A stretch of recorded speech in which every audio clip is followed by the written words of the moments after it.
Desligue o ruído e conecte-se aos factos. Temos 10 estadias num dos hotéis de luxo Alma Lusa na Comporta. 2 adultos, 2 noites. Assine hoje o Observador com até 58% de desconto e habilite-se a ganhar. Tudo em observador.pt.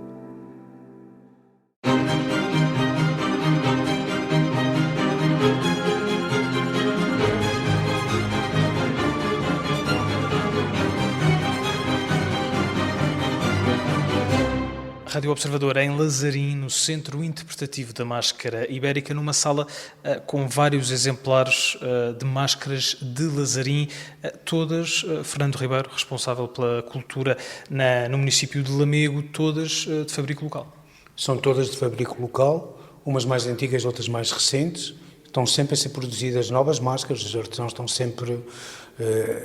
porque de alguma forma também de alguns deles é a sua forma de subsistência. As grandes diferenciações que temos aqui de tipologia de máscaras deve-se muitas vezes ao tipo de madeira e forma do pau que eles encontram quando o vão cortar em determinada altura do ano, que lhes dá a indicação de alguma forma se a máscara será mais ou menos elaborada. Se for apenas um bloco, um tronco simples, eventualmente a máscara poderá ser mais simples, como teremos aqui. Se tem galhos que eles se imaginem antes que aquilo poderá dar qualquer coisa diferente e mais elaborada, eles também o cortam e depois trabalham no sentido da forma do tronco que eles acabam por adquirir. Há uma época específica para cortar, porque a madeira depois tem que ser trabalhada ainda com bastante umidade, não pode ser em seco. Se for em seco é muito difícil de trabalhar e depois tem outros problemas de rachar com facilidade, etc, etc. Mas isso eles sabem exatamente quais são os cuidados que a experiência lhes foi ensinando, porque o facto de elas serem escavadas por trás é também para lhes dar alguma estabilidade e para não haver tensões internas na própria madeira maiores. E por isso elas conseguem se aguentar, mas há um período de secagem das próprias máscaras depois de serem feitas, que têm de ser feitas de forma lenta, porque senão elas podem partir com facilidade. Depois de estarem estabilizadas, são máscaras extremamente leves, porque perdem muita água. Quando elas são ainda recentes, são máscaras pesadas e, curiosamente, depois ao longo do tempo vão perdendo essa água, que é uma grande parte do seu peso. Porque o mieiro é uma árvore que nasce de forma muito rápida junto aos cursos de água, e por isso ela cresce muito rápido, porque de facto tem muitos elementos nutritivos e tem muita água, e eles trabalham isso nessa altura. Por isso, as formas que há aqui têm muito a ver com a madeira que se vai sendo escolhida na altura do corte.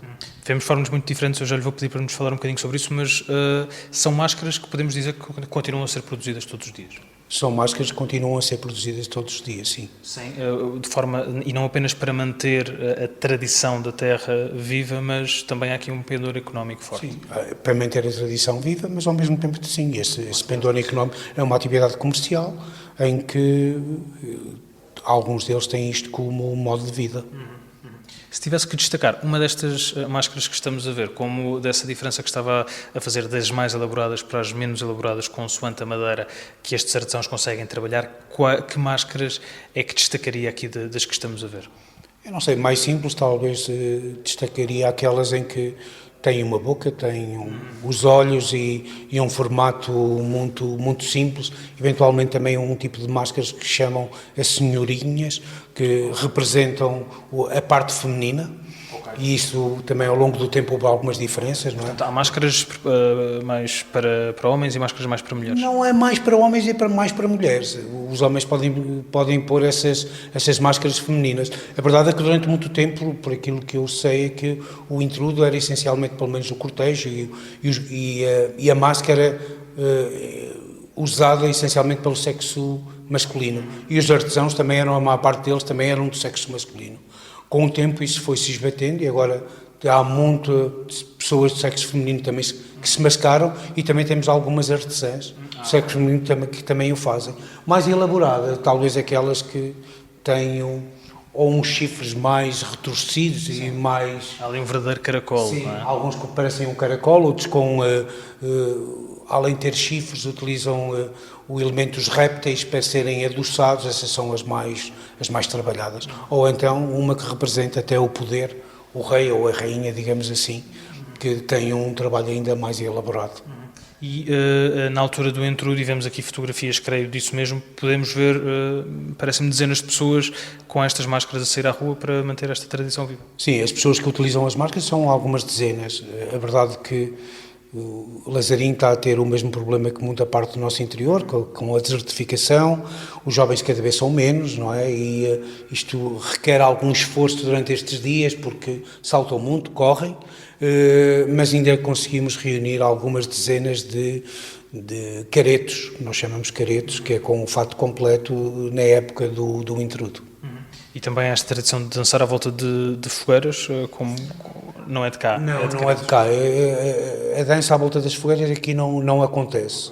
Há o fogo, na mesma presente, mas o fogo está no queimar do burro e também do queimar o compadre e a comadre, que tem a ver com outras tradições que acabam por estar aqui cruzadas e com uma outra coisa que nós podemos falar mais à frente, que é com a leitura do testamento.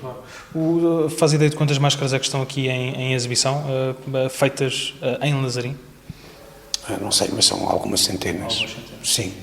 Agora, estas máscaras têm viajado já por todo o mundo. É? Sabemos que a aquisição deste tipo de máscaras desde o Japão até os Estados Unidos. Algumas já estão expostas em alguns centros de arte, quer contemporânea, nomeadamente nos Estados Unidos. Sabemos que há algumas máscaras que estão expostas e que, por isso, elas já correram o mundo.